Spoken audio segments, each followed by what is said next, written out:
Assalamualaikum warahmatullahi wabarakatuh.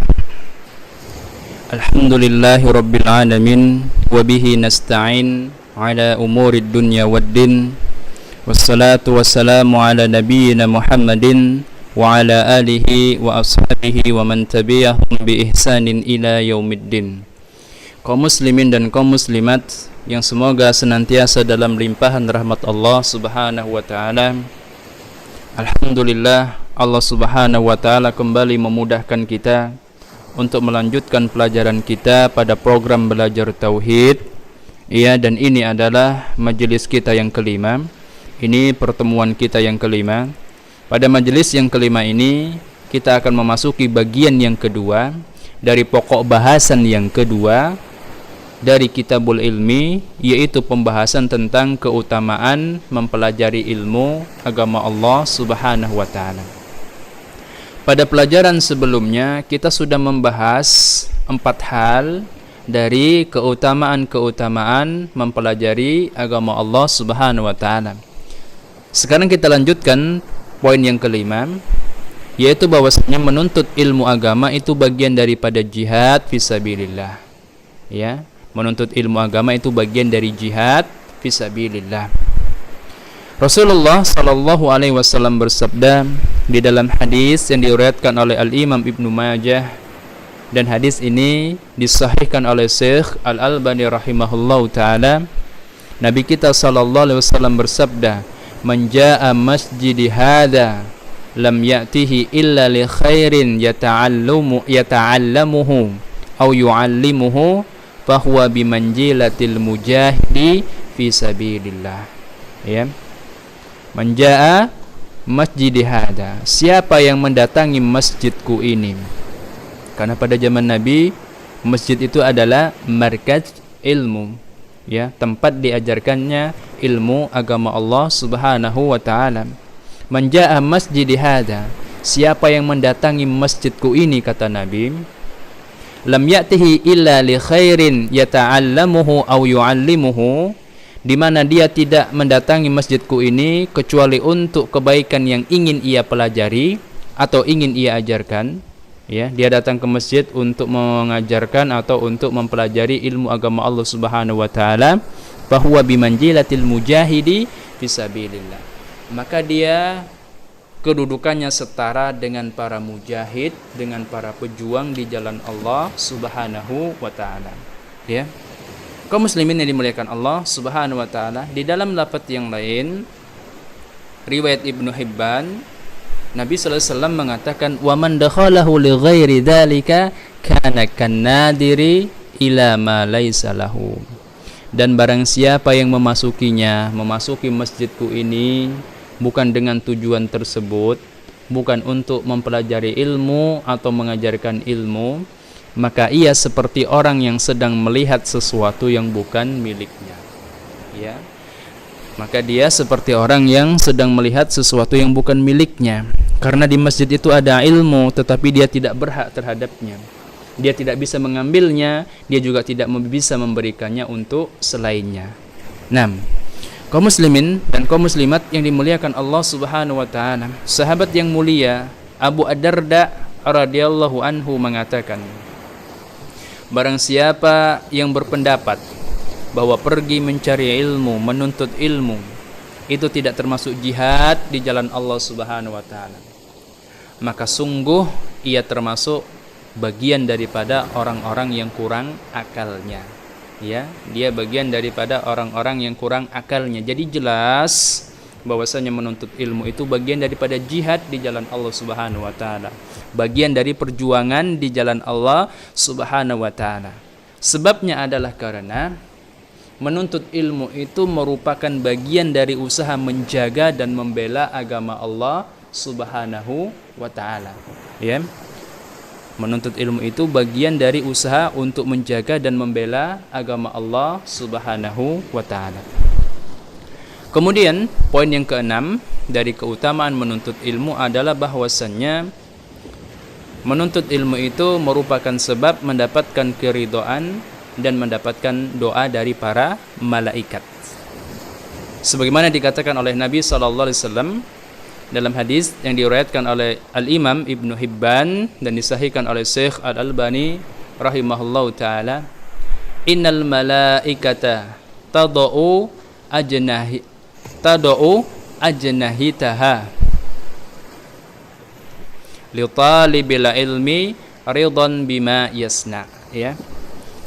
Sesungguhnya para malaikat, mereka itu menaungkan sayap-sayapnya kepada para penuntut ilmu disebabkan karena mereka ridha dengan apa yang mereka lakukan, ya.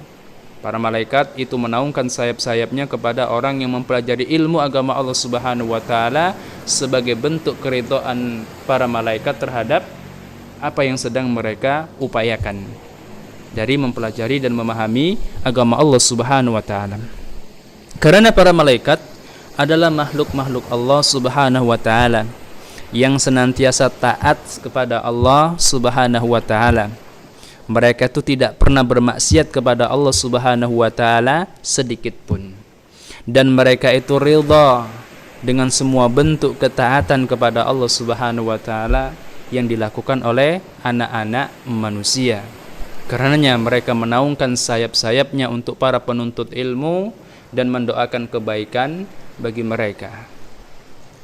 Kemudian yang ketujuh dari keutamaan menuntut ilmu adalah bahwasanya majelis ilmu, majelis yang di sana diajarkan ilmu agama Allah Subhanahu wa taala itu merupakan taman surga, ya, merupakan taman surga. Nabi kita sallallahu alaihi wasallam di dalam hadis yang diriwayatkan oleh Imam At-Tirmidzi dan hadis ini disahihkan oleh Syekh Al-Albani rahimahullahu taala, Nabi kita sallallahu alaihi wasallam bersabda, "Idza marartum bi riyadil jannah farta'u." Apabila kalian melewati taman-taman surga, maka mampirlah ke sana. Ya. Apabila kalian melewati taman-taman surga, maka mampirlah ke sana. Kemudian para sahabat bertanya, "Wa mariyadul jannah?" Apa sih yang dimaksud dengan taman-taman surga itu? Qala halaqul al-dzikri, ya. Yang dimaksud dengan taman-taman surga tersebut adalah halaqah dzikr, halaqah ilmu, majelis-majelis ilmu, tempat-tempat yang di sana diajarkan ilmu tentang agama Allah Subhanahu wa taala. Itu disebut oleh Nabi sallallahu alaihi wasallam sebagai taman-taman surga. Majelis-majelis ilmu, tempat-tempat yang di sana diajarkan ilmu itu adalah taman-taman surga. Kenapa? Karena majelis-majelis ilmu itu adalah tempat di mana anak manusia bisa mengambil perbekalan yang ia butuhkan untuk perjalanannya menuju kepada surganya Allah Subhanahu wa taala. Ini sebabnya majelis-majelis ilmu, halaqah-halaqah ilmu disebut oleh Nabi sallallahu alaihi wasallam sebagai taman-taman surga.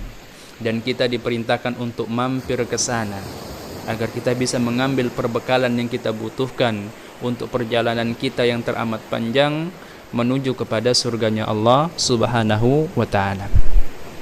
Kemudian poin yang ke-8 dari keutamaan mempelajari agama Allah Subhanahu wa taala adalah karena menuntut ilmu, mempelajari ilmu agama Allah Subhanahu wa taala itu lebih utama, lebih afdal dibandingkan dengan ibadah sunnah dan juga dibandingkan dengan fardu kifayah.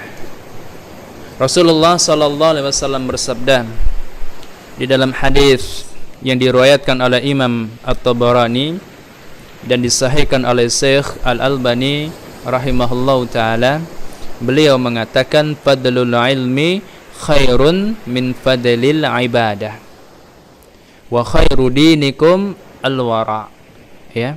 Beliau mengatakan keutamaan menuntut ilmu itu melebihi keutamaan mengerjakan ibadah sunnah, ya. Keutamaan menuntut ilmu, mempelajari ilmu agama Allah Subhanahu wa taala melebihi keutamaan mengerjakan ibadah sunnah.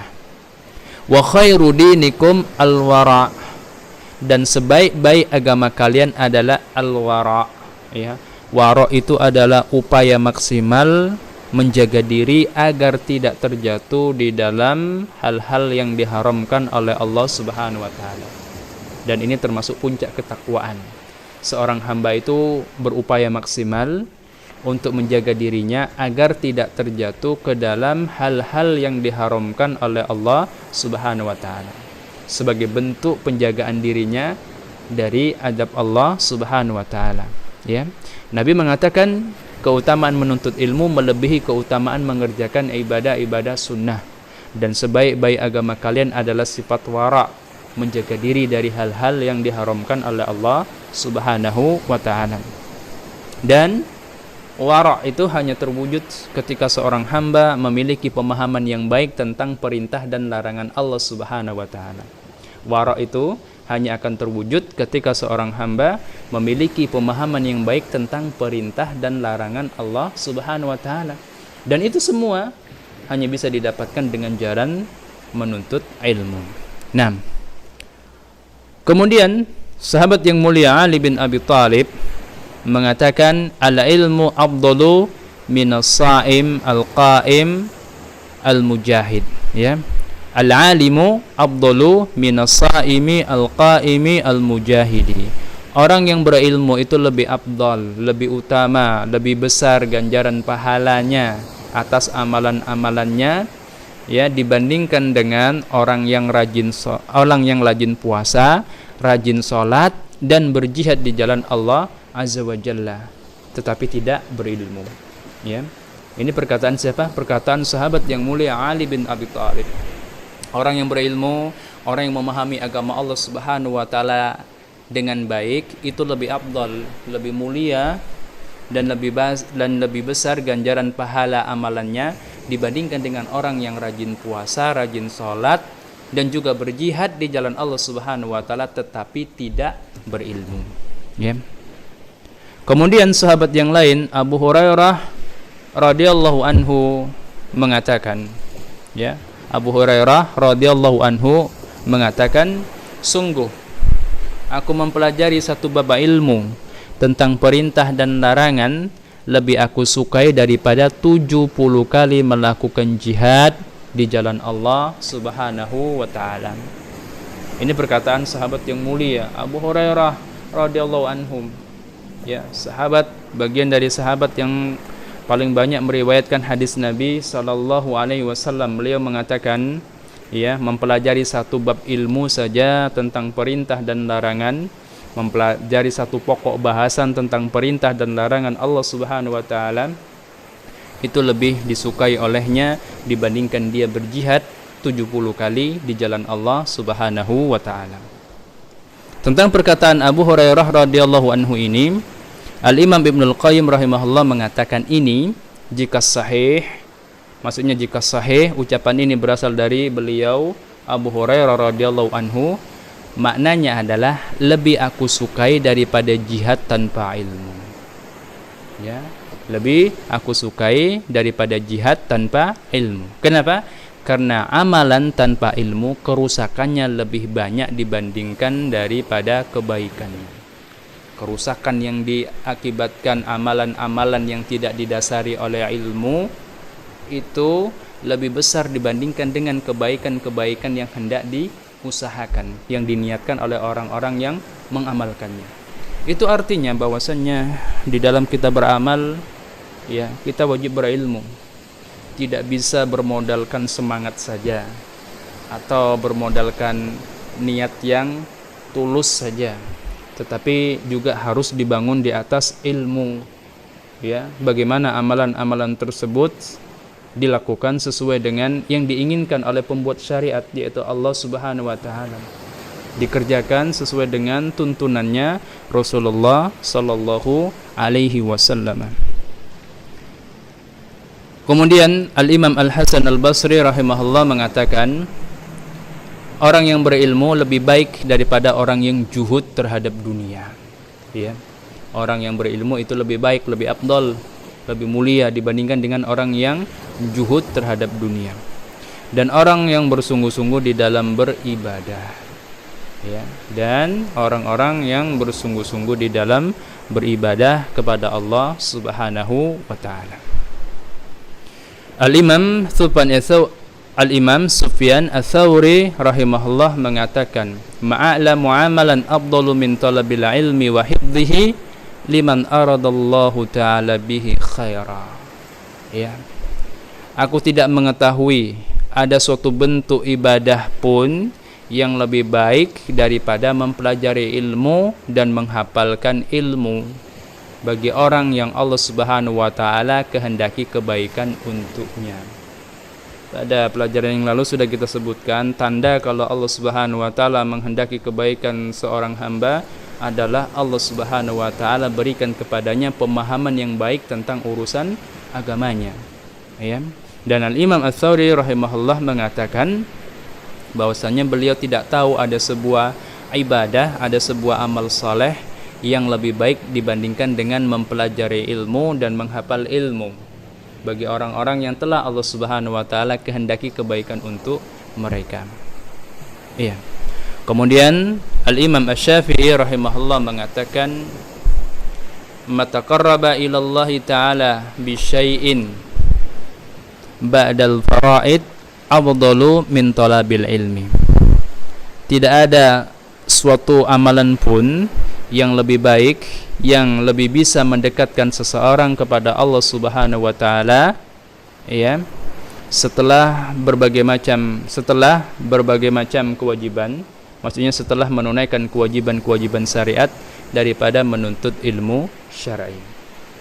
Jadi menuntut ilmu syar'i adalah sebaik-baik taqarrub, sebaik-baik bentuk pendekatan diri seorang hamba kepada Allah Subhanahu wa taala, dan itu adalah amalan yang paling afdal setelah menunaikan kewajiban-kewajiban syariat, setelah melaksanakan amalan-amalan yang wajib. Kemudian Al-Imam Az-Zuhri rahimahullah mengatakan, "Ma'ubidallahu bi syai'in afdalu minal ilmi." Tidaklah Allah Subhanahu wa taala itu diibadahi oleh para hamba dengan sebuah bentuk ibadah yang lebih utama, yang lebih mulia dibandingkan dengan menuntut ilmu. Jadi sebaik-baik peribadahan seorang hamba kepada Allah Subhanahu wa taala adalah menuntut ilmu agama Allah Subhanahu wa taala. Kaum muslimin dan kaum muslimat yang dimuliakan Allah Subhanahu wa taala. Kemudian poin yang ke-9 dari keutamaan mempelajari agama Allah Subhanahu wa taala adalah bahwasannya ilmu itu adalah sumber kebaikan dunia dan akhirat. Allah Azza wa Jalla berfirman, "Rabbana atina fid dunya hasanah." Ya. Rabbana atina fid dunya hasanah. Wahai Rabb kami, wahai Tuhan kami, ya Allah, berikanlah kepada kami kebaikan dunia. Surah Al-Baqarah ayat yang ke-201.